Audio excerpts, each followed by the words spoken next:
সবার প্রথমে বাড়ির বাইরেটা আপনাদের দেখাচ্ছি। দেখুন বন্ধুরা, 3 তলা বাড়ি করেছি আর বাড়ির রংটা কিন্তু গোলাপি রঙের করেছি।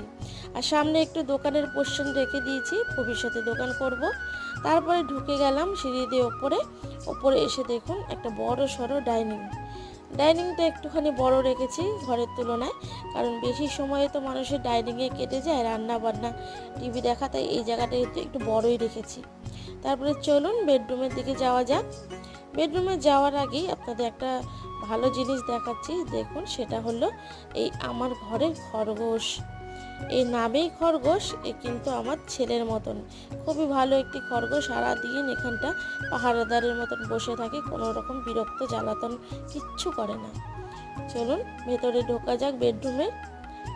দেখুন বন্ধুরা, বেডরুমটা ঠিক এরকম, আর কোনো কিছুই কিন্তু সেভাবে গুছিয়ে উঠিনি, তাই সবই ছড়ানো ছিটানো।